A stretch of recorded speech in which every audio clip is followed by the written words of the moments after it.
Formula One is a sport that's measured down to the thousandth of a second. It's a sport where the tiniest hesitation, the smallest of mistake can cost you points, can cost you victories, and ultimately it can cost you world championships. In the modern hybrid era, Mercedes-AMG Petronas Formula One team have been the dominant force, winning all of the World Drivers and World Constructors Championships. And as they turned up this year for the inaugural race of the 2020 season in Australia, they couldn't imagine how quickly things would change. The global pandemic struck, racing was paused, and the team very quickly had to change and adapt. To talk to us about that and the way in which the team have evolved in this time, I'm joined from Mercedes-AMG Petronas Formula One team by COO Rob Thomas. Rob, thanks so much for joining us. Hello, Danny. It's good to be here. And Rob, of course, in this virtual world we now live in, we've got to be joined remotely as well, as I'm joined by our team principal and CEO, Toto Wolff. Toto, thanks so much. Thank you for having me. Rob, it's been the most unimaginable of circumstances. I mentioned there that we turned up in Australia. What processes do we have in place? What defined the right decision at the right time? Just how challenging was it?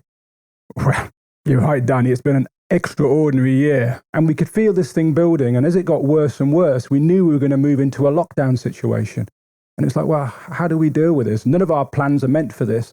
But as an organization, I think what we're good at adapting to change, and we're very, very sort of flexible. But above all, our number one priority throughout all of this was the safety of our people. When we look at staying competitive and when we look at the challenges and adapting, it's not just been about the technology. And Toto, I want to speak to yourself about that. A lot of people watching this may not be aware of your career prior to Formula One, where, of course, you were involved in multiple tech investment businesses. And I think if we look back at that time and your investments in tech and security firms, I just wonder, as you've got to know Crowdstrike, what synergies you can see between yourselves as a team and Crowdstrike? As a matter of fact, I think we are very aligned from a human side. You can see that looking at George with all the other activities. He's an astute racing driver, and moving those machines needs skill and needs adaptability. And I think this is what is at the core of our business.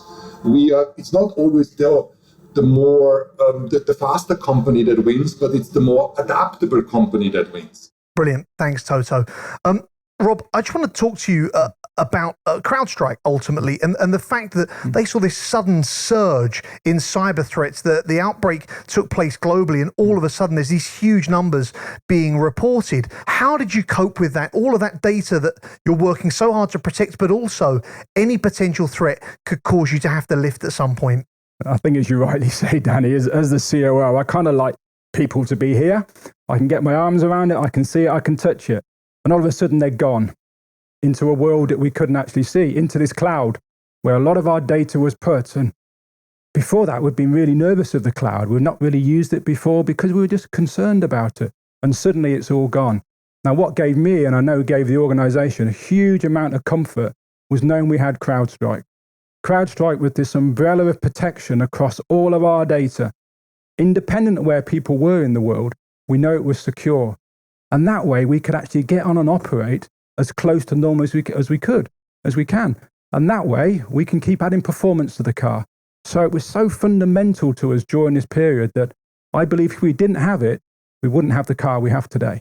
So I want to wrap up coming to yourself. What are the differences or the learnings and the way in which we operate that you think we might take forward beyond the current circumstance? In an environment where IP is at the core of what we do, we would lose a big advantage if some of that would get lost or reach our competitors.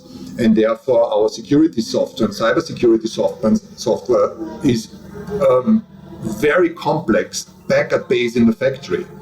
Now add to the equation that we actually had to move our engineers into remote places at home, created a huge task of how can we provide a safe environment without the risk of losing any of the IP.